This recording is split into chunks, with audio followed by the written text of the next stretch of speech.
Our guest this week on Personally Speaking is Dion. He is the iconic singer and songwriter who's now written a great book. Please stay with us.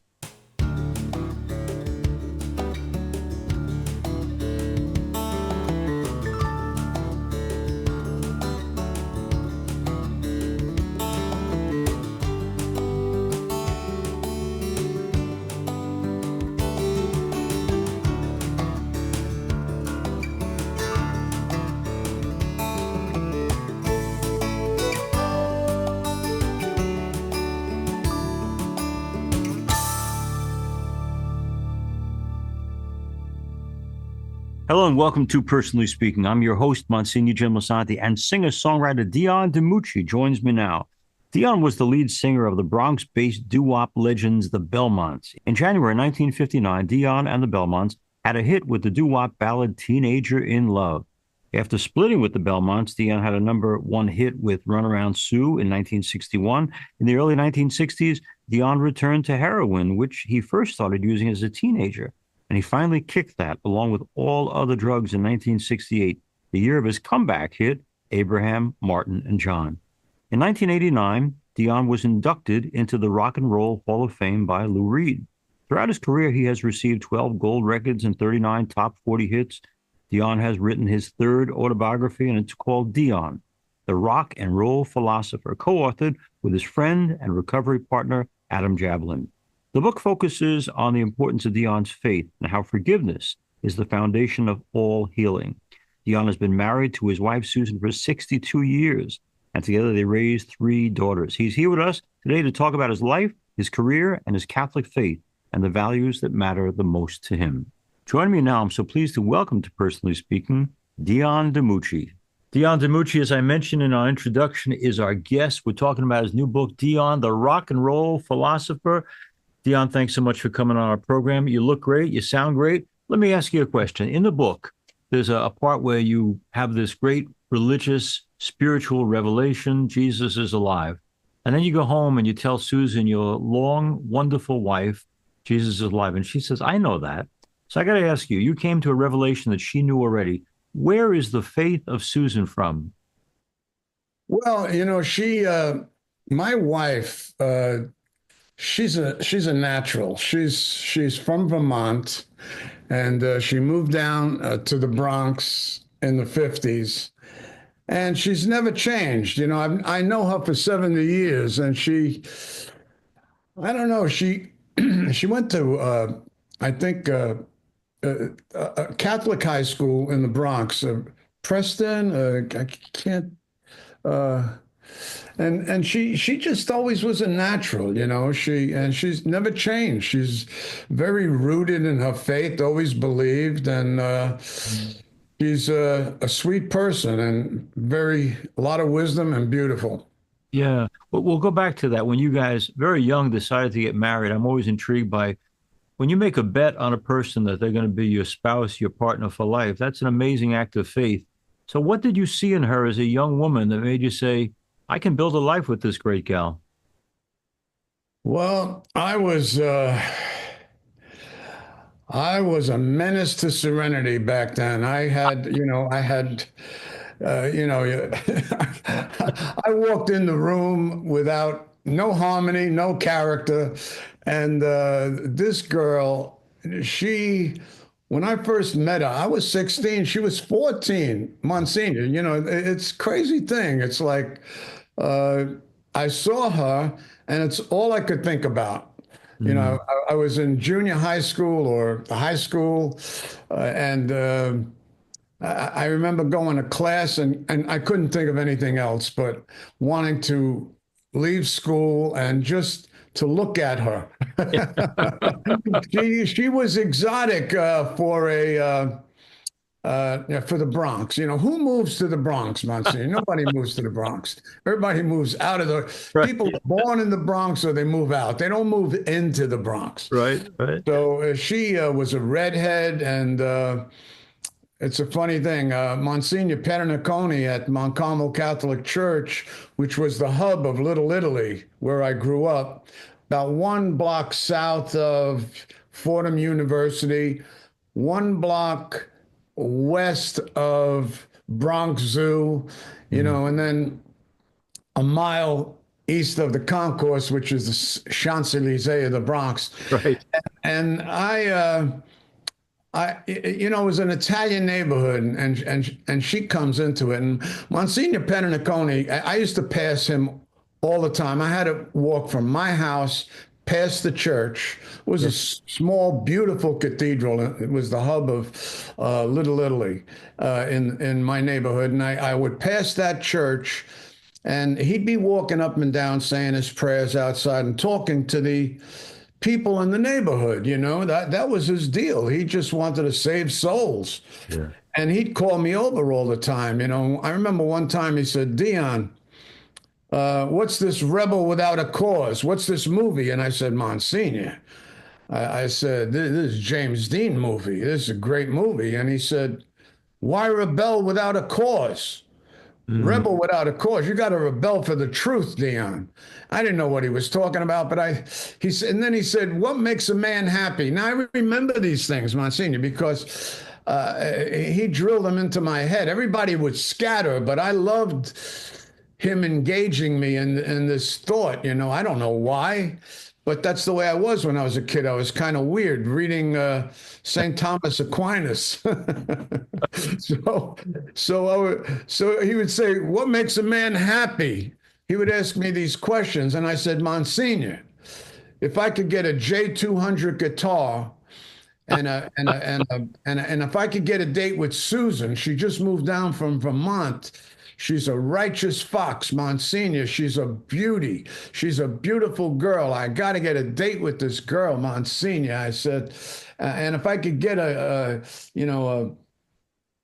Ford Thunderbird with black leather bucket seats and wire chrome wheels, I'd be a happy guy, and maybe a hit record, Monsignor. Right. Then he'd say, no, Dion, the virtuous man is a happy man. And I didn't know what he was talking about. I had no idea what virtue was. And he drilled it into me. I asked him what's virtue, and he said, it's a habitual and firm disposition to do the good. Okay, good. And I was up to no good at that time. Because the cool of the streets and the lure of the gang, all my boys were across the street, yelling at me. Joe BBI's, Ralphie Moach, all the guys in the neighborhood. But I would sit there and listen to him. So later on, a lot of these things came to be in my mind. They settled where I understood them. Yeah. Dion, in the book, you also talk about the fact that you've had a roller coaster ride of a life, no doubt about that. And in particular, I was thinking back to like, who introduces us to the stuff that gets us in trouble. So you've been very honest about battling with addiction through the years, particularly with drugs. I mention that because when you look back, as you so beautifully do into your time growing up in the Bronx, do you remember who invited you first to walk down that path that was a dark path, namely addiction? Like, was it a best friend? Was it a stranger? Like, how did you get into that world? I thought about this because people ask me, that question. Yeah. And the only thing I could come up with is I really had no idea how to handle emotions or my thoughts. I'd have these thoughts and,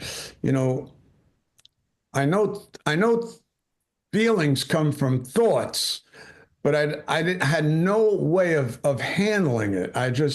We didn't have my parents would shut you down. If you ever mentioned that you were frightened over something, the only thing they could say is, shut up, don't be frightened over anything.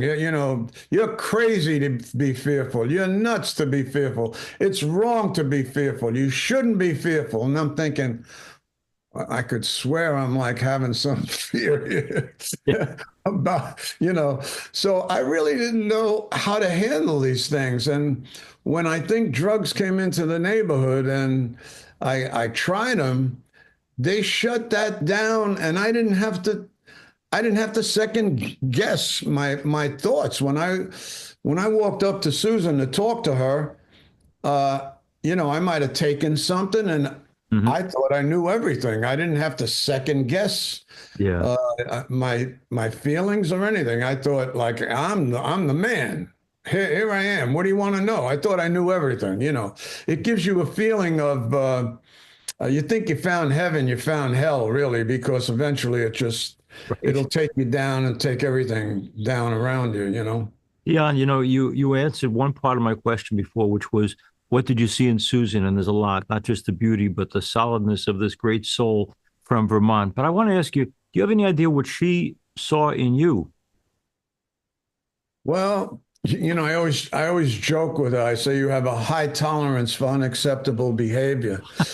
But I don't, I think she saw my potential. She must have seen it because of here I am, and I think I have if you unzipped my mind and looked inside these days, you'd see a very peaceful, orderly place. And God's in my life, and I've become a good man because of Christ. And maybe she saw that. I have no idea, but she was, when she just was lovely when I saw her, soft spoken and intelligent and insightful, and she was nice Mm. other than being just beautiful and sexy and intelligent. She was nice.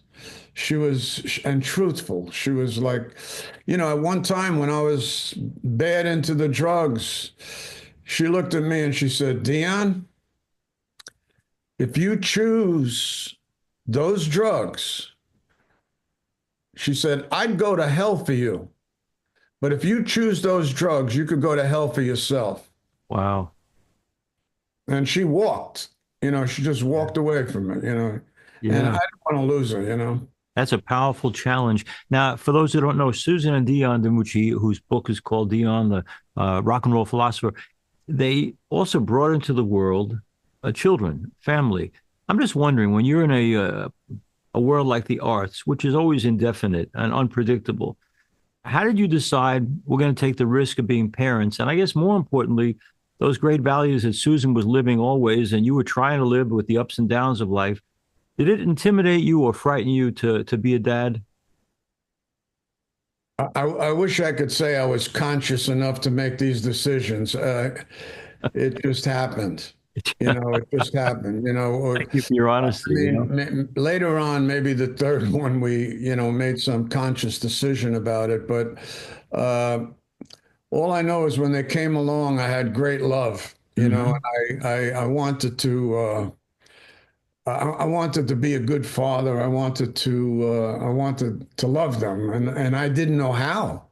I had no idea how to receive love or give it. I was so self-centered with fear and dishonesty and inconsideration, that my pride, I just lived on pride, drugs and pride. And I had a gift, Monsignor, I had a gift, this music, and I was always truthful there. Yeah. And but it got worse and worse. This addiction stuff, it's progressive. And here's the way it works. It works. The first stage is fun. Mm. Then it becomes fun and some problems, and then nothing but problems. Wow. And that's what happened. From 63, when Susan and I got married, to 1968, it just that was the ride we were on. And uh, in February of 1968, a friend of mine that I was running the streets with, his name was Frankie Lyman. He was the lead singer of the Teenagers. He had a song called Why Do Fools Fall in Love? And we were good friends, and we were taking drugs together, and he died in February of 68. And it scared me. And I didn't know what to do about it, but I wanted to stop. And Susan went to this 12-step spiritual 12-step recovery program, and she met this woman Lois, And Lois told her, she said, you say these four things to your husband when you get home. And when I see you next Friday, tell me what happened. And if he comes after you, you just keep repackaging these four things. Tell him you love him. Tell him you try to help him, but you're powerless. You have no power at all. You cannot help him. And tell him there's a place, there's a fellowship he can go to that knows the problem and knows the solution, and then excuse yourself. And that's exactly what she did when when she came home. I said, "Where you been?" She said, "I've been to a program. I got some problems. I need help." And I started a little argument with her, and she walked over to me and got close to me and said, "Dion, I adore you. I've been trying to help you the last 5 years, and I found out that I'm powerless. I thought what I said or what I was telling you that you could hear me, that you could understand what I was saying. I thought I could help you, and I found out I'm powerless. But thank God there's a fellowship that knows your problem, understands it, and has the solution. And they have the key to the jail cell you're in. And it opens from the inside. And that's where to go to get that key. Excuse me, I got to get the eggs." And she walked away.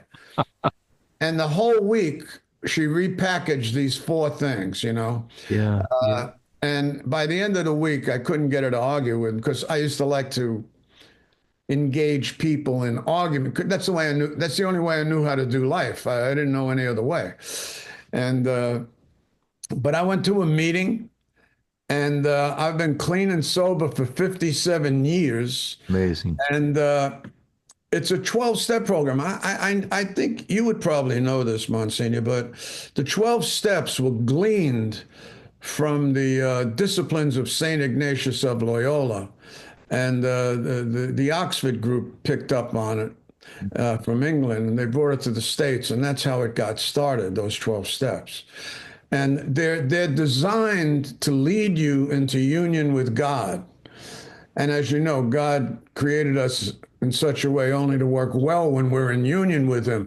And in this program, they tell you the most courageous thing a man can do is open his heart to his creator. And I took those steps, and it cleared out the clutter where I could receive this free gift that Jesus wanted to give me and was trying to give me all along, but I was just too messed up. Thank you, Susan. Thank you for that four-step challenge. Dion DiMucci is our guest. It's Dion, the Rock and Roll Philosopher is the name of his book. I want to ask you too, because you just mentioned earlier, Dion, you said, with all the mess of my life, I knew one thing. I knew I had been given a gift. And I'm thinking back to Dorothy Day, the wonderful social activist who said, everything we have is grace. Everything is God's gift. But I got to ask you, you do have an extraordinary gift, musician and singer and composer and all the other good things you do. Why would God give Dion those particular gifts? What did he want you to do with them? First of all, I'm just very grateful for them. I'll be honest, just very grateful. I enjoy them, and I cherish them, and I don't take it for granted. I want to, hone them and develop them, and I till this day. And I believe that when I was a kid, and I heard Hank Williams and Jimmy Reed over the radio, I was hurled into a place of enchantment, transcendence, a place of pleasure and delight and beauty and truth and goodness. And all my life, I've been trying to write a song and develop so I could transmit this feeling to you and others that I got when I was 11 years old. I'm still that way today. I just want to be about my father's business and taking people to a higher reality. And maybe through the music, I could change the world a little, through music and brotherly love and the talent he gave me. So that's what I've been trying to do. In Dion's book, Dion, the rock and roll philosopher, he's very open about his relationship with God. I often say in my own church, Dion, that I think people worship God, they pray to God, but the personal encounter piece is so often missing. A personal encounter, personal relationship with Jesus. You talk about the Lord, you talk about God's heart. So who is this man, Jesus, for you personally? Everything. My friend Ralph Martin wrote a book called The Fulfillment of All Desire. And that's who Jesus is to me. When I realized, I had an encounter, I had an awakening that I knew Jesus was the Son of God. And when I knew he was the Son of God, Monsignor, I wanted to know every word he spoke. What did he say? Because I knew his identity now. The creed, when we say the creed, uh, at Mass, it has none of his teachings in it, but it has his identity and exactness. And once you know that, all of a sudden, all bets are, who are you going to listen to in this? My question was, what is truth and who has the authority to define it? Hmm. That was my question throughout my life. Like, who do I listen to? The president of the record company, the Pope, who do I listen to? Yeah. And when this, I had this encounter, and I bought a Bible. I wanted to know, I wanted to read the red letters. What did Jesus say? And I've been doing that. Um, I love it. He's everything to me. He's my best friend. He's he's without him. I mean, he glues my whole family together, and he's my everything. Yeah. I promise No I'll wrap more. this pretty soon. We're going to be telling our listeners and watchers to make sure they pick up Dion, the rock and roll philosopher. But I got to ask you this. It hasn't been a straight line for you, this life of ours. Lots of valleys as well as mountaintops and lots of stuff in between. We live in this crazy world where not just politically, not even religiously, but the whole world seems to be divided, one set against another. It's easy to give up on hope. The old film director Frank Capra used to say the greatest disease in the human race is discouragement. So I'm going to ask you something. How is Dion, when life can be overwhelming, how do you maintain hope? Well, I don't know. I must have. I think it's because my God is so big and all things are possible with God. I don't claim to have a lot of faith. Maybe I have a little faith, but my God is huge. He's huge. I mean, all things are possible with him. So I rely on him. I go with him. I rest in him. I talk to him. I listen to him. I I walk with him. I want to get close. I don't want to get better. I want to get closer. Yeah. And I think my hope just is all in him. Without him, how could I have hope and faith and love? He just takes you to a higher reality, a higher pitch, because in myself, you know how human beings are. They want revenge. I got to get even. I got to manipulate people. I don't have to live like that because I just do it. He'll helps me to do a day at a time, and I leave the results to him. And I could live an honest, open life and quite serene and peaceful. And hey, it it gets rough once in a while, but thank God he's with me through those times. I want to thank Dion DiMucci for being with us and personally speaking. I hope our listeners and watchers will pick up the book because the man you just heard, who was honest and open and in many ways humble and giving all the glory to God, is the same guy who wrote this book. And it's a beautiful book. It's great testimony, not only to a life fully lived in music, but a man who treasures and has struggled like all of us to build family life, a man who has struggled with addiction and puts it right out front, and again gives the glory to God for his amazing ability to be sober these many years, and gives a lot of credit to this beautiful woman that he talked about throughout this interview, Susan, who really is a remarkable lady in so many ways, and you made that clear. Dion, you give a lot of people, especially guys like me who work in the church, a lot of hope because you've completely embraced the Lord, and more importantly, he has fully embraced you, and great, wonderful graces have come from that. Thank you for your life, for your testimony, for your music, and just for being Dion. Love you very much and treasure you and respect you. Thank you. Monsignor, there's a play coming out called The Wanderer, and I think it'll hit Broadway this year. And you have to be my guest when it opens. Well, Okay? thank you. And do you know, I hope you're using the same guy. Last year, we had Michael Wartella on the show. Is he still you? Well, yeah, he was playing the lead, doing the lead in it. Yeah, he's a great, and he's like you in so many ways. Not only is he a musical guy, but he also has struggled in his life, and he struggles with belief, but he's making good choices in his life. If he's a good version of the younger you, what a great blessing that is. So He's yes, a beautiful guy. I love Mike. he's a really good guy, and of course, he emulates you in so many ways. I'll definitely come to see the play, and I can't wait to see you in person, my friend. Thank you so much. God bless.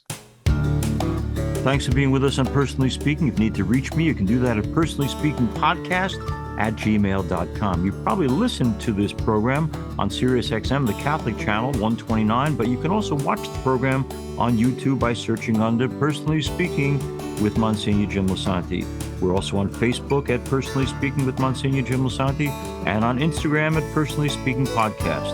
If you go to Personally Speaking with Monsignor Jim Lisante, you are offered not only this interview, which you can watch, but also Sunday Mass. We'd love to have you as a extended part of the Our Lady of Lourdes family from Massapequa Park, New York.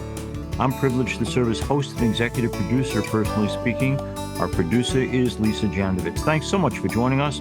We'll be with you again next time on Personally Speaking.